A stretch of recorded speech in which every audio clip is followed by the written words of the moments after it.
everybody, and welcome to Mary's Corner. I love chicken pot pie, and one of the best places where I like to get it is the Cracker Barrel. I just love their chicken pot pie. But sometimes you may want to make something quick and easy at home. And this is just a recipe that I've sort of invented, but I also read recipes online, so I'm just like using a little bit of my imagination and, mixing it up with other recipes that I knew from before. So let's get started, everybody, okay? First of all, we're going to preheat our oven to 425, all right? And then what I do for simplicity, use these pie crusts, okay?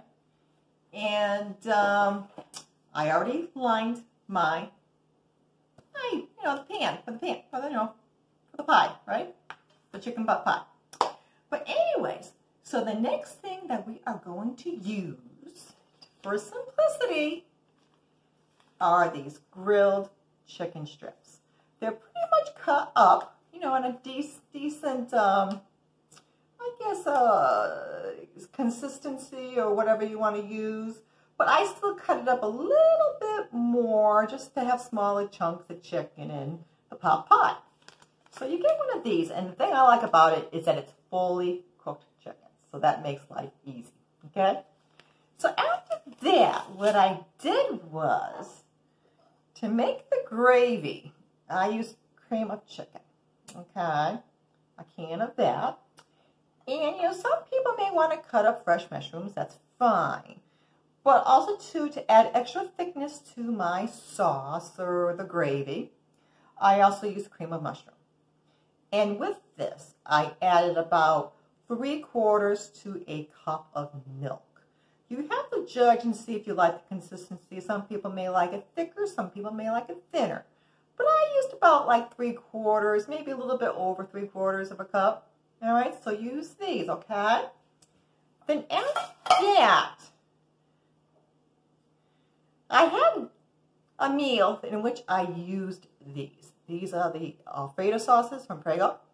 And I had maybe a little bit left of this, so I mixed it up with milk, and I just threw it right into that gravy mixture mix. So you can always use these for extra flavor. I like these for cooking because it's simplicity, but they taste really good. Then after that, for my potatoes, I got canned potatoes. These are somewhat cut up, which I liked, but I cut them into smaller pieces, all right? And you can use any type of mixed vegetables. A lot of people like, peas and carrots and corn, but one of my sons doesn't really care too much for vegetables, but he does like corn, so I used a can of corn, okay? And I also cut up an onion. And I cut it in smaller pieces, all right? And then, after that, just as a decorative touch, but I also I like cooking with chives, everybody. So I just, sprinkled what I thought looked good, all right? So I mixed all those ingredients together, and I'm going to show you the consistency that I have here, okay? This is the consistency, all right?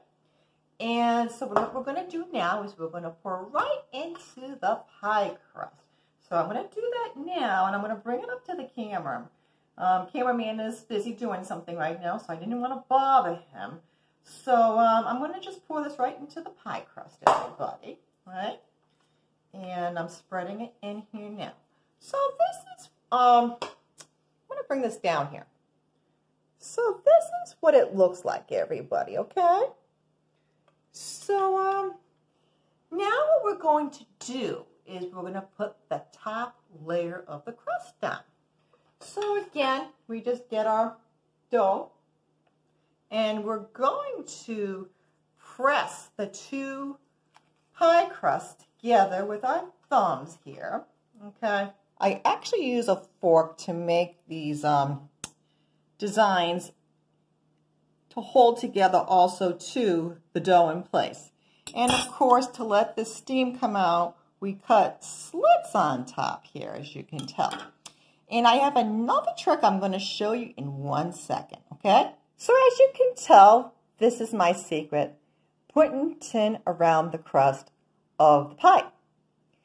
Nothing's worse than having burnt pie crust, and I like my pies nice and flaky.